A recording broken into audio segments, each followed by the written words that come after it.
Halo,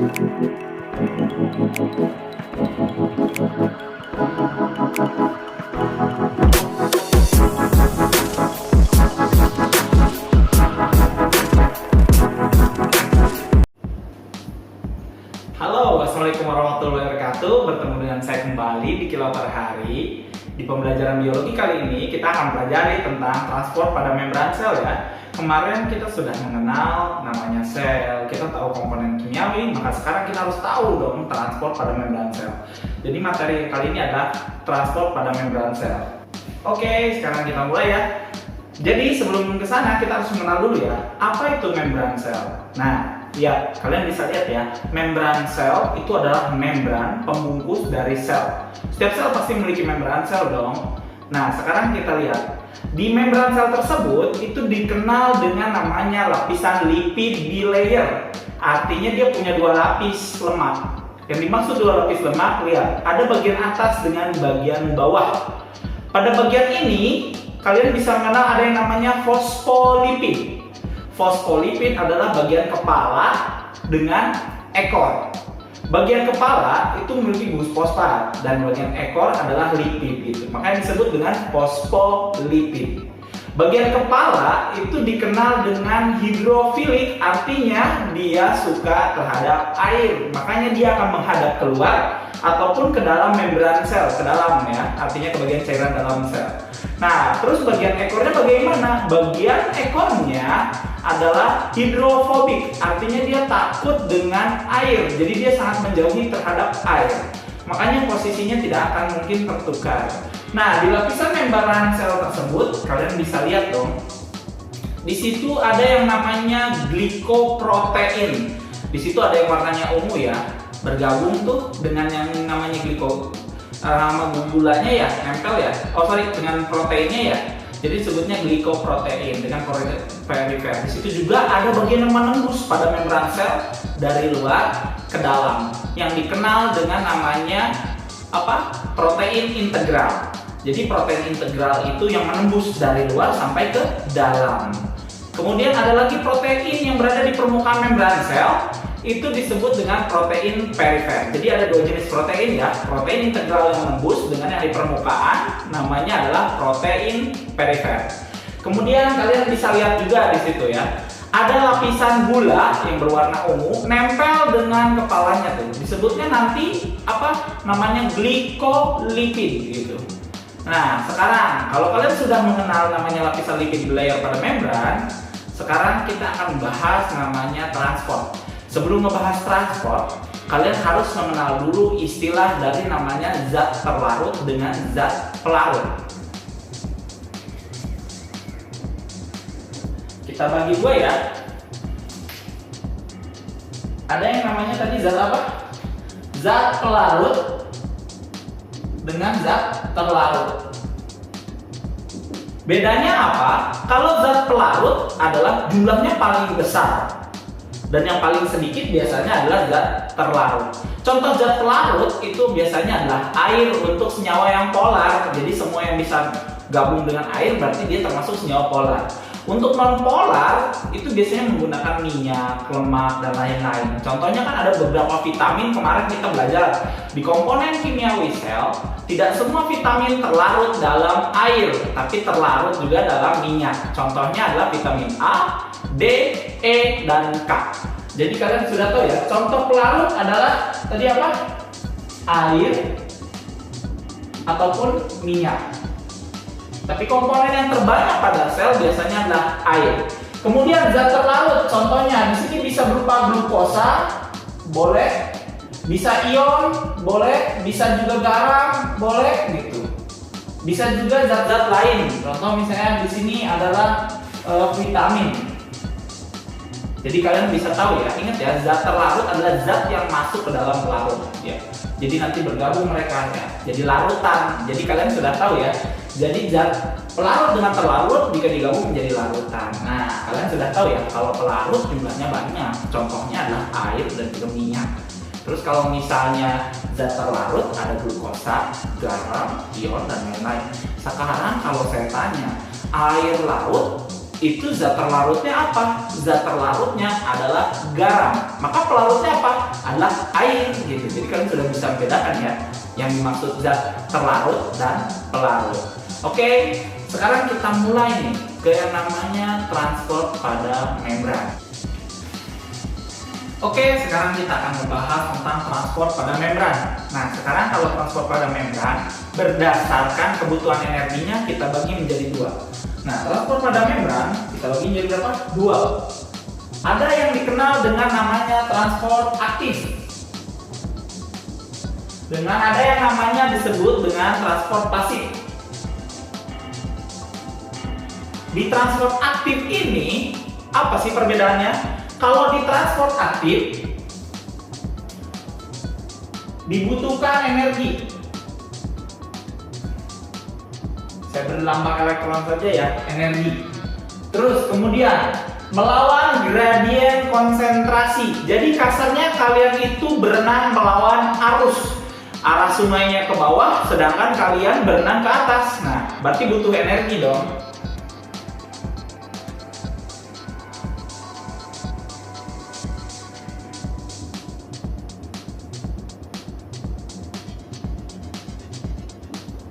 Nah, kemudian kalau di transport pasif tinggal kita balik saja.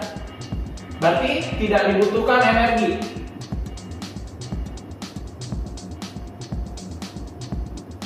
Kemudian, maka dia searah dengan gradien konsentrasi. Jadi kalau kalian kasarnya seperti terhanyut di sungai gitu. Kalian hanyut di sungai ya. Jadi terbawa arus. Gradien konsentrasi yang dimaksud adalah jika gradien konsentrasi yang tinggi itu jika dimana zat yang kalian ingin berpindah di tempat A malah lebih banyak ketimbang tempat B.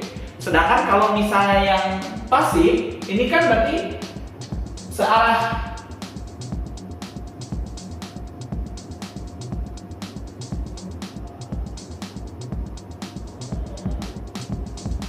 Contoh, di tempat A konsentrasinya tinggi, di tempat B konsentrasinya rendah.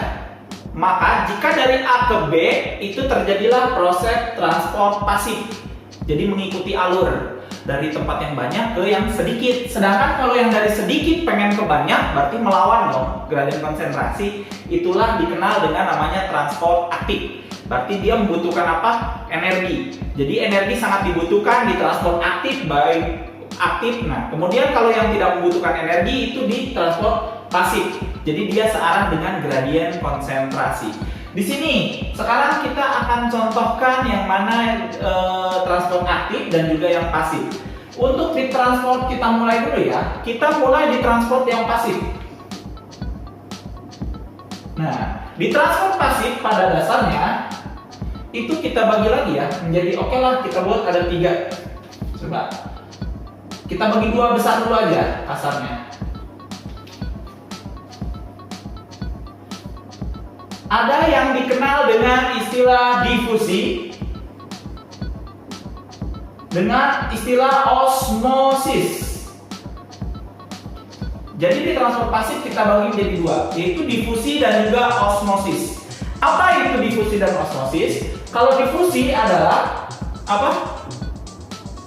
Perpindahan zat terlarut dari konsentrasi tinggi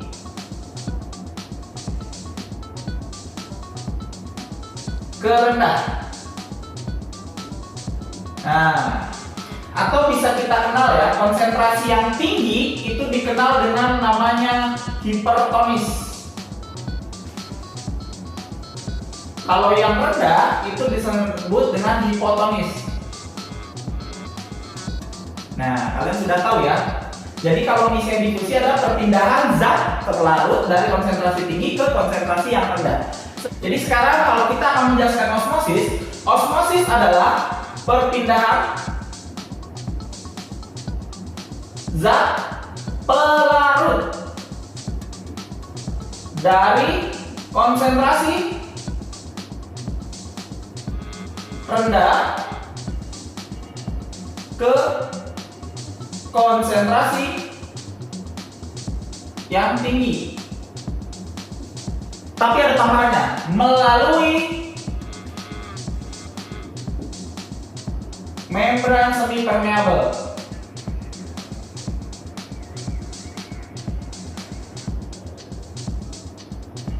Nah, sekarang ada perbedaannya nih. Ada yang nanya juga malah nih, Pak, kenapa katanya kalau di transfer pasif katanya juga searah dari konsentrasi, tapi kenapa di sini dari konsentrasi rendah ke konsentrasi tinggi? Ingat, yang berpindah adalah zat pelarut, air.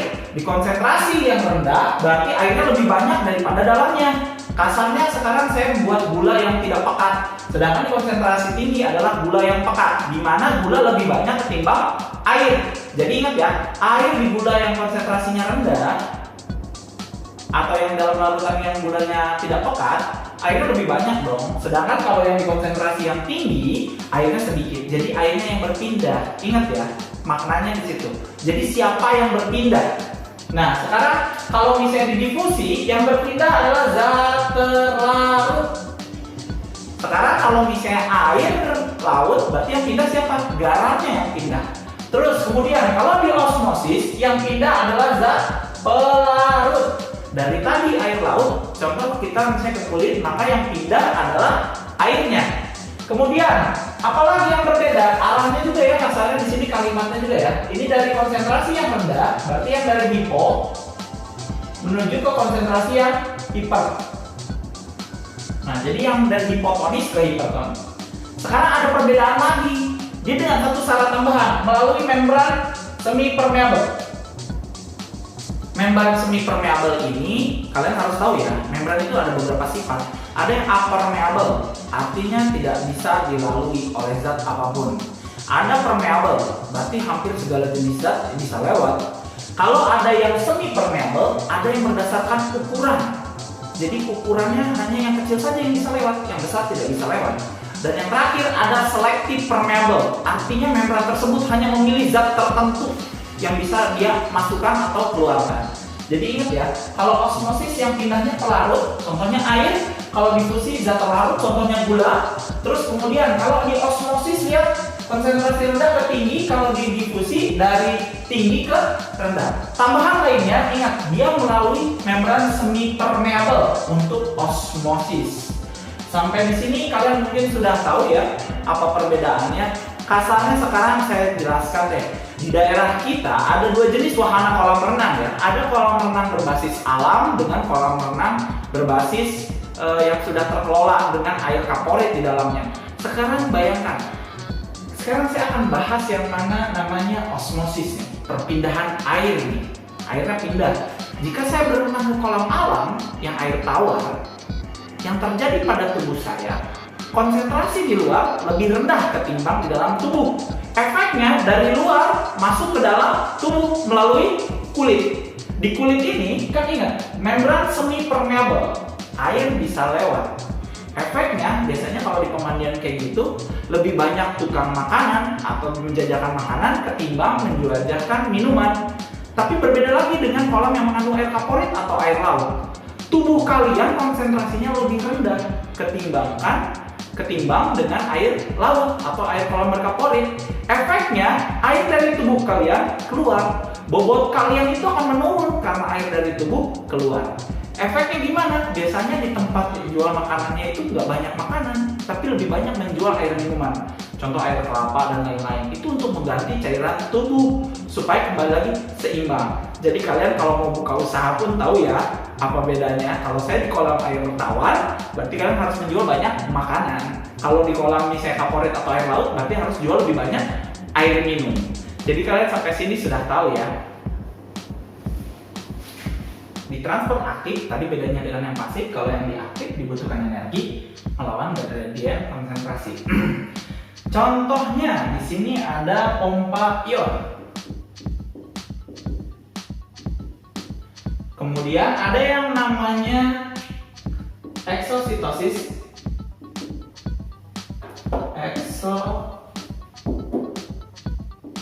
Eksositosis dengan endositosis.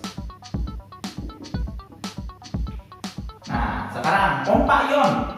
Ion apa sih yang dikeluarkan dan masuk? Yang dikeluarkan adalah natrium di dalam sel, dikeluarkan keluar. Nah, ini menggunakan protein ya. Jadi dia membutuhkan energi untuk mengeluarkan natrium. Nah, jadi natrium itu tidak boleh banyak di dalam sel. Jadi ingat ya, pompa ini adalah pertukaran antara ion Na+ dan K+. Nah, jumlah natrium yang dikeluarkan itu berjumlah 3. Sebagai gantinya, ketika masuk ke dalam tubuh, si protein akan membawa 2 ion K+ gitu. Jadi kalium akan dibawa. Nah, sekarang kalau apa istilah eksositosis dengan endositosis? Dari katanya ya, eksositosis berarti ini keluar. Sedangkan kalau endo berarti ke dalam. Nah, jadi kalian sudah tahu ya, eksositosis berarti mengeluarkan. Berarti zat metabolisme di dalam tubuh banyak dong. Contohnya karbon dioksida dong. Karbon dioksida juga nggak boleh berada banyak dalam sel karena nanti akan bersifat asam, tubuh akan rusak selnya. Nah, jadi harus dikeluarkan. Nah, dikeluarkan dengan cara eksositosis melalui vesikel membran, dibuang ya ke membran plasma keluar. Kemudian endositosis adalah proses masuk. Kalian pun pasti butuh nutrisi dong. Kalau sudah makan, maka harus minum. Jadi proses makan dasarnya dalam endositosis ini kita terbagi menjadi 2 berdasarkan zat apa yang kita masukkan. Ada yang namanya fagositosis dengan namanya pinasitosis. Kalau fagositosis berarti yang masuknya adalah padatan, zat padat. Berarti kasarnya ini makan. Berarti ini zat padat ya. Kalau pinasitosis adalah yang cair, berarti larutan yang masuk gitu. Jadi kalian sudah ingat ya dari kata fago. Nah, kalau ini dari kata pina gitu. Jadi kalau fago itu memakan gitu. Sedangkan kalau pinanya minum gitu. Jadi kalau endositosis, eksositosis dan transfer pompa ion, ini kalian sudah tahu dia termasuk ke transport aktif. Kalian bisa lihat ya di gambarnya. Jadi sampai sini sekarang kita sudah membahas yang namanya transport pada membran. Kita ulangi sekali lagi, transport pada membran itu terbagi menjadi 2. Ada transport aktif dengan transport pasif. Kalau yang aktif membutuhkan energi, sedangkan kalau yang pasif tidak butuh energi. Jika yang pasif itu seperti mengikuti arah arus air, jadi kalian terbawa hanyut. Jadi tidak membutuhkan energi. Jadi dia searah gradien konsentrasi. Dari yang tadinya besar ke yang kecil, dari yang tadinya banyak ke yang sedikit. Jadi dia searah. Kalau yang aktif itu melawan dari yang tadinya sedikit ke yang banyak atau yang kecil ke yang besar. Jadi dia melawan arus gitu. Jadi butuh energi. Nah, sekarang kalau misalnya kalian sudah mengenal di pasif ada yang namanya tadi apa? Ada difusi dengan osmosis. Di difusi kalian bisa lihat nih, di difusi ada 2 jenis. Ada yang difusi secara langsung, jadi lewat membran, lewat aja. Ada juga yang dibantu dengan protein gitu, oleh protein integral. Protein integral itu kayak jalan tol lah kasarnya. Jadi zatnya itu tinggal lewat saja lewat protein. Itu dikenal dengan namanya difusi terfasilitasi. Difasilitasi oleh siapa? Yaitu protein integral. Bisa dilihat ya, di situ kelihatan tuh ada protein integral, ada zat yang masuknya ya. Nah, itu disebut dengan namanya difusi terfasilitasi. Jika difusi melalui membran, lipid layer tadi langsung, berarti dia langsung spontan saja. Kemudian kalian mengenal yang namanya tadi apa? Ada yang namanya osmosis dengan difusi. Kalau yang osmosis perpindahannya bukan zat terlarut tapi zat pelarut. Jadi osmosis adalah perpindahan zat pelarut, contohnya air, kata kuncinya air, lebih sering air. Perpindahan zat pelarut dari konsentrasi yang rendah ke yang tinggi. Yang dimaksud di sini adalah konsentrasi zatnya. Jadi zat yang rendah itu airnya lebih banyak ketimbang dia konsentrasi tinggi, airnya kan sedikit. Jadi dia tetap menuruni gradien konsentrasi air yang berpindah. Nah, itu juga ada tuh ya gambarnya ya. Silahkan kalian pahami saja. Tapi ingat bedanya difusi dengan osmosis, selain zat apa yang lewat adalah apa? Kalau di osmosis ada yang namanya membran semi permeable. Dia pasti melalui membran. Contoh, kenapa ibu kalian setelah kentangnya dipotong dicelupkan ke dalam air garam? Ada yang tahu? Karena tujuannya bukan memberi rasa asin pada kentang. Tujuan utamanya adalah melunakkan kentang ketika hendak digoreng. Jadi ketika dimakan, si kentang itu tidak terlalu kriuk banget gitu, keras gitu, crunchy, enggak. Tapi akan lunak. Kenapa bisa terjadi? Jadi nanti air garam gimana? Jadi air dari dalam si kentang akan keluar menuju larutan garam di luar. karena konsentrasi di dalam lebih rendah daripada di luar. Jadi airnya berpindah melalui membran sel si kentang. Efeknya si kentangnya akan lebih sedikit mengecil ukurannya. Kalian bisa praktikum di rumah, silakan jika ingin mencoba. Tinggal silakan searching Google aja ya cara-cara metode praktikumnya. Nah, jadi kemudian untuk di transport aktif, nih lihat nih di sini ada pompa ion Na dan K. Jadi dibutuhkan namanya energi. Energi yang dibutuhkan itu dalam bentuk ATP. ATP kasarnya adalah batu bater yang terisi energi. Nanti akan dirubah menjadi ADP plus P jika energinya sudah digunakan.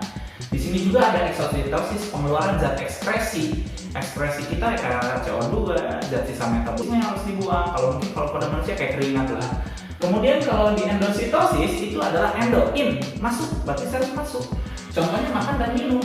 Proses makannya itu fagositosis karena zat padat yang masuk melalui membran sel. Terus kemudian kalau pinositosis adalah zat cairnya, jadi berupa larutan.